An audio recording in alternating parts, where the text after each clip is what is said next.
اعوذ باللہ من الشیطان الرجیم بسم اللہ الرحمن الرحیم یا ایہا الذین آمنوا اے ایمان والو کتب علیکم الصیام تم پر روزے فرض کیے گئے کما کتب علی الذین جیسے فرض کیے گئے ان لوگوں پر من قبلکم جو تم سے پہلے تھے لعلکم تتقون تاکہ تم متقی بن جاؤ، پرہیزگار بن جاؤ۔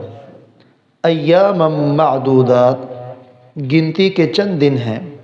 فمن کان منکم مریضا پھر جو شخص تم میں سے بیمار ہو، او علی سفر یا کسی سفر پر ہو، فعدتم تو وہ گنتی شمار کرے من ایام اخر دوسرے دنوں سے، وعلی الذین اور ان لوگوں پر یطیقونہ جو روزے کی طاقت رکھتے ہیں لیکن رکھنا نہیں چاہتے، فدیۃ فدیہ ہے، بدلہ ہے، طعام مسکین ایک مسکین کا کھانا، فمن تطوع پھر جو شخص خوشی سے کرے خیراً کوئی بھلائی، فہو خیر لہ تو وہ اس کے لیے بہت بہتر ہے، وَأَن تَصُومُوا اور یہ کہ تم روزہ رکھو، خیر بہت بہتر ہے، لکم تمہارے لیے، ان کنتم تعلمون اگر تم جانتے ہو۔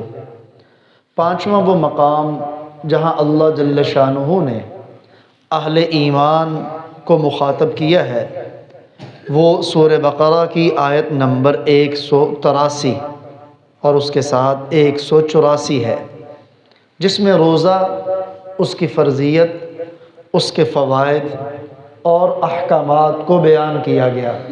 یا ایہا الذین آمنوا اے ایمان والو، اے مجھ سے محبت کا دم بھرنے والو، اے میری باتوں پہ یقین کرنے والو، کتب علیکم الصیام تم پر روزے فرض کر دیے گئے۔ صیام صوم کی جمع ہے۔ صوم عربی میں امساک یعنی رکنے کو کہتے ہیں۔ اصطلاح میں صبح صادق سے لے کر غروب آفتاب تک کھانے پینے اور زوجیت کے عمل سے روزے کی نیت کے ساتھ رکے رہنا، تین چیزیں ہیں۔ صبح صادق سے غروب آفتاب کا وقت، اس میں کھانا پینا اور وظیفہ زوجیت، اس سے رکنا، لیکن رکنا بھی روزے کی نیت کے ساتھ، اس کو کہتے ہیں روزہ۔ تو روزہ تم پر فرض کیے گئے ہیں، کما کتب علی الذین من قبلکم جیسے تم سے پہلے لوگوں پر فرض کیے گئے۔ یہ الفاظ کہہ کر اہل ایمان کی دلجوئی فرمائی، انہیں تسلی دی۔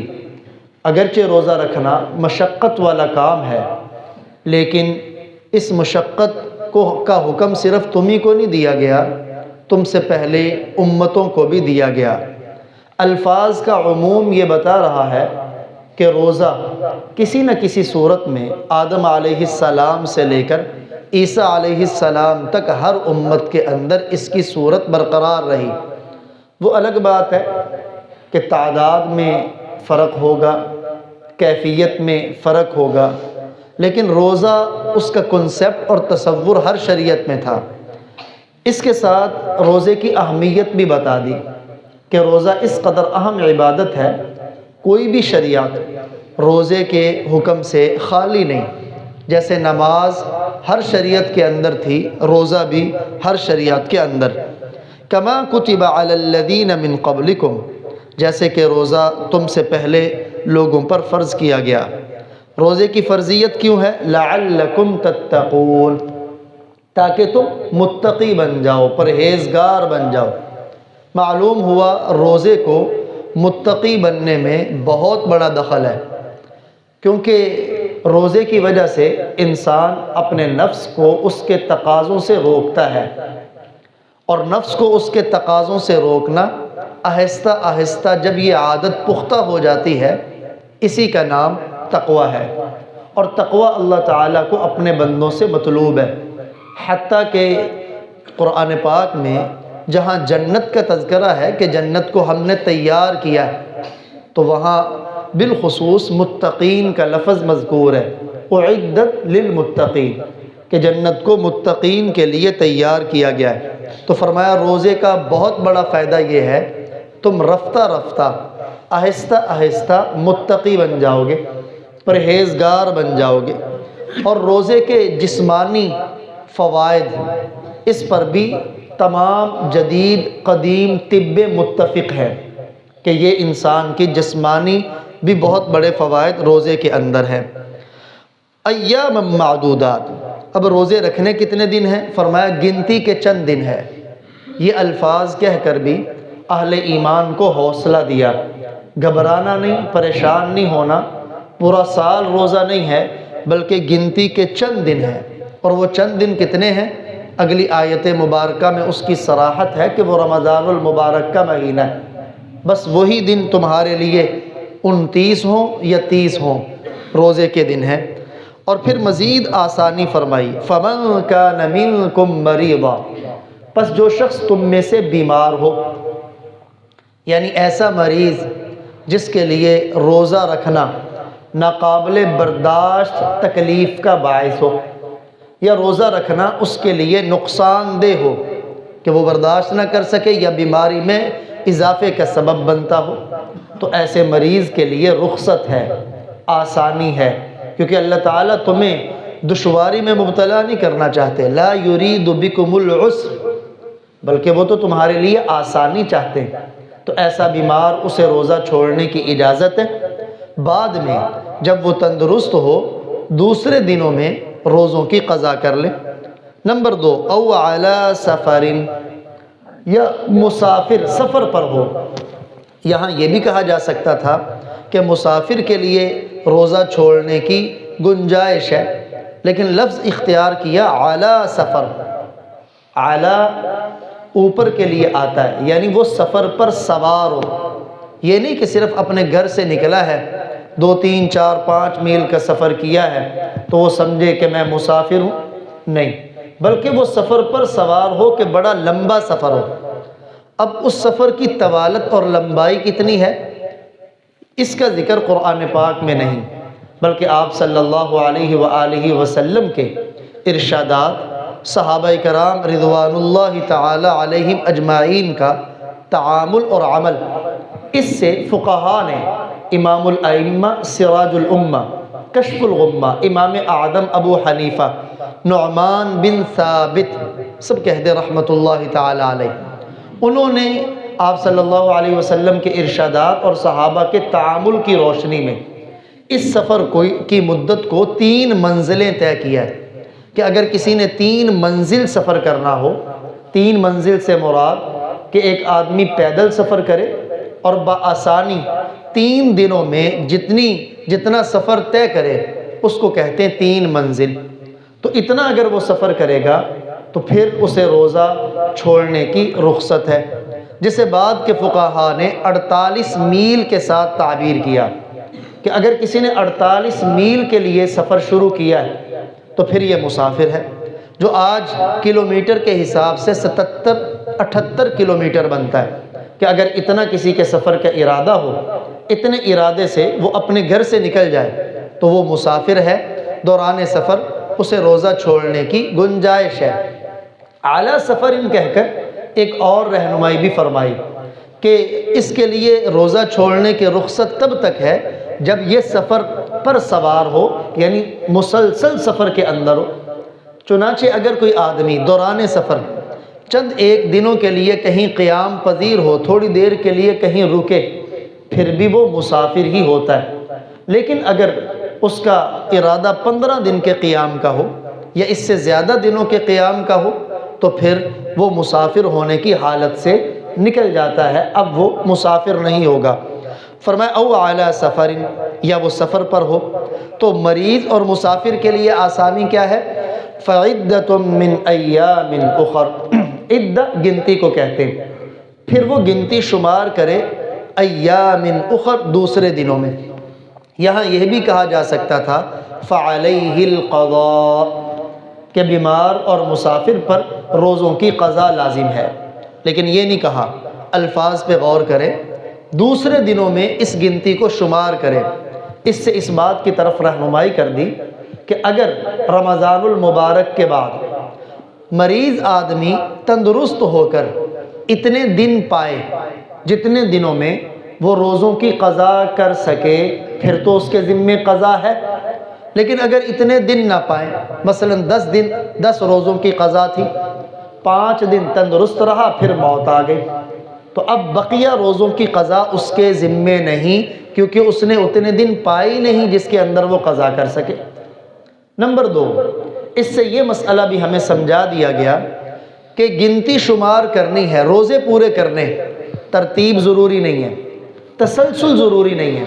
مثلا یہ ضروری نہیں کہ آپ عید کے بعد جب روزوں کی قضا کریں تو سب سے پہلے روزے کی قضا کریں پھر دوسرے کی، نہیں، چاہے آپ سب سے پہلے 9ویں روزے کی قضا کر سکتے ہیں۔ اور یہ بھی ضروری نہیں کہ آپ تسلسل کے ساتھ کہ روزانہ روزہ رکھیں پھر روزوں کی قضا ہوگی، نہیں، بس اس گنتی کو پورا کرنا، چاہے ترتیب کے ساتھ ہو یا ترتیب کے بغیر، تسلسل کے ساتھ ہو یا بغیر تسلسل کے۔ فَعِدَّةٌ مِّنْ أَيَّامٍ أُخَرَ، دوسرے دنوں میں یہ گنتی شمار کریں۔ وَعَلَى الَّذِينَ يُطِيقُونَ، یہ ایک اور حکم تھا جو ابتدائی اسلام میں تھا۔ وَعَلَى الَّذِينَ، اور ان لوگوں پر، يُطِيقُونَ، جو روزے کی طاقت رکھتے ہیں، وہ بیمار نہیں، مسافر بھی نہیں، روزے کی طاقت بھی موجود ہے لیکن روزہ رکھنے کا ارادہ نہیں، تو فرمایا فدیۃ، ان کے اوپر روزے کا فدیہ ہے، روزے کا بدلہ ہے۔ اور وہ فدیہ کیا ہے؟ طعام مسکین، ایک غریب کو کھانا دینا ہے یا کھانا کھلانا ہے۔ ابتدائی اسلام میں یہ حکم تھا کہ تمہیں روزہ رکھنے کا بھی اختیار ہے، چھوڑنے کا بھی اختیار ہے، کیونکہ ابھی تک طبیعتیں روزہ رکھنے کی عادی نہیں ہوئی تھی۔ جیسے نماز کے حوالے سے اسلام میں 3 تبدیلیاں آئیں، ایسے روزے کے حوالے سے بھی 3 تبدیلیاں پیش آئیں۔ اس بات کو بیان کرنے والے ہیں سیدنا معاذ بن جبل رضی اللہ تعالی عنہ۔ مسند احمد میں طویل حدیث مبارکہ ہے، اس میں ذکر ہے کہ روزوں کے اندر بھی 3 تبدیلیاں آئیں۔ پہلی، ابتدا میں جب رمضان کے روزے فرض نہیں تھے تو آپ صلی اللہ علیہ وسلم ہر مہینے 3 روزے ایام بیض کے، چاند کی 13ویں، 14ویں اور 15ویں، ان کا روزہ رکھتے اور 10 محرم کا روزہ رکھا کرتے تھے۔ اس کے بعد تبدیلی آئی تو رمضان کے روزے فرض ہو گئے، لیکن اس میں بھی گنجائش دی گئی، اختیار دیا گیا، جو رکھنا چاہے رکھ لے، جو چھوڑنا چاہے روزے کا فدیہ دے دے۔ پھر تیسری تبدیل، پھر بعد میں حکم اترا ہے فَمَنْ شَهِدَ مِنْكُمُ الشَّهْرَ فَلْيَصُمْ، کہ اب جس نے بھی رمضان کا روزہ پایا اس پر روزہ رکھنا ضروری ہے، اسے چھوڑنے کا اختیار نہیں، یہ حکم ختم ہو گیا۔ پھر تیسری تبدیلی یہ آئی کہ شروع میں غروب آفتاب کے بعد اگر جب تک آدمی سوتا نہیں تھا اس کے لیے کھانے پینے کی، وظیفہ زوجیت ادا کرنے کی اجازت تھی۔ جو ہی اس کی آنکھ لگی تو جب آنکھ لگ کے دوبارہ وہ اٹھتا تو اس کے لیے روزہ شروع ہو جاتا تھا، چاہے وہ رات کے وقت بھی اس کی آنکھ کھل جاتی۔ اب کھانے پینے کی اور عمل زوجیت کی اسے اجازت نہیں تھی، لیکن بعد میں یہ حکم بھی منسوخ ہوا اور فرمایا احل لکم لیلۃ الصیام الرفث الی نسائکم، پھر بتا دیا کہ غروب آفتاب سے صبح صادق تک تمہیں اختیار ہے کھانے کا، پینے کا، وظیفہ زوجیت ادا کرنے کا۔ تو یہ 3 تبدیلیاں روزے کے حوالے سے پیش آئی۔ ان میں ایک یہ بھی حکم تھا، ابتدا میں اجازت تھی، بعد میں یہ حکم ختم ہو گیا۔ لیکن اب بھی ایک یہ فدیے کا حکم ایک صورت میں باقی ہے، اور وہ صورت کیا ہے؟ ایک آدمی اتنا بوڑھا ہو جائے کہ روزہ رکھنے کی اس کے اندر طاقت ہی نہ ہو، جسے شیخ فانی کے لفظ سے تعبیر کیا جاتا ہے، تو وہ روزے کی جگہ روزے کا فدیہ دے دے، یعنی ہر روزے کے بدلے ایک مسکین کو ایک وقت کا کھانا کھلا دے، یا کھانے کے مطابق جتنی مقدار بنتی دے دے۔ وہ کھانے کی مقدار ہے نصف سا، جسے 2.25 سیر گندم کے ساتھ تعبیر کیا جاتا ہے، ہر روزے کے بدلے میں یہ غریب کو دے دے۔ مختلف روزوں کی مختلف مسکینوں کو دے دے یا ایک کوئی دے دے، اس کی اپنی مرضی۔ اور اسی طرح وہ بیمار آدمی جسے ڈاکٹروں نے بتایا کہ بس اسی بیماری میں یہ مرض الموت ہے، اس سے شفا اس کے لیے بڑی ناممکن اور مشکل ہے، اب اسے امید ہی نہیں کہ میں ٹھیک ہوں گا، تو اس بیمار کو بھی شریعت نے ابھی یہ اجازت دی ہے کہ اپنے ہر روزے کے بدلے میں ایک مسکین کا کھانا یعنی 2.25 سیر گندم ہر روزے کا فدیہ دے دے۔ فمن تطوع خیرا، پھر جو شخص خوشی سے بلائی کرے، یعنی فدیہ تو ہے 2.25 سیر گندم، جو خوشی سے زیادہ دینا چاہے فہو خیر لہ، تو یہ اس کے لیے بہت بہتر ہے۔ وَأَن تَصُومُوا، پیچھے کہا کہ مسافر کو روزہ چھوڑنے کی اجازت ہے، لیکن آگے ترغیب دی، اور یہ کہ تم روزہ رکھ لو دوران سفر بھی، خیر لکم، یہ تمہارے لیے بہت بہتر ہے، ان کنتم تعلمون، اگر تم جانتے ہو۔ یا ایہا الذین آمنوا، اے ایمان والو، کتب علیکم الصیام، تم پر روزے فرض کیے گئے، کما کتب علی الذین، جیسے فرض کیے گئے ان لوگوں پر، من قبلکم، جو تم سے پہلے تھے، لعلکم تتقون، تاکہ تم رفتہ رفتہ متقی بن جاؤ۔ ایاما معدودات، گنتی کے چند دن ہیں، یعنی رمضان کا مہینہ۔ فمن کان منکم مریض، پھر جو شخص تم میں سے بیمار ہو کہ روزہ رکھنے میں ناقابل برداشت تکلیف ہو یا اس کے لیے مضر ہو، او علی سفر، یا وہ سفر پر ہو، سفر شرعی پر، فعدۃ من ایام اخر، تو دوسرے دنوں میں اس گنتی کو شمار کرے۔ وعلی الذین، اور ان لوگوں پر، یطیقونہ، جو روزے کی طاقت رکھتے ہیں، فدیۃ، فدیہ ہے، طعام مسکین، ایک مسکین کو کھانا کھلانا یا کھانا دینا، بعد میں یہ حکم منسوخ ہو گیا۔ فمن تطوع خیرا، پھر جو شخص خوشی سے کوئی بلائی کرے یعنی فدیہ زیادہ دینا چاہے، فہو خیر لہ، تو یہ اس کے لیے بہت بہتر ہے۔ وَأَن تَصُومُوا، اور یہ کہ تم روزہ رکھو، خیر لکم، یہ تمہارے لیے بہت بہتر ہے، ان کنتم تعلمون، اگر تم جانتے ہو۔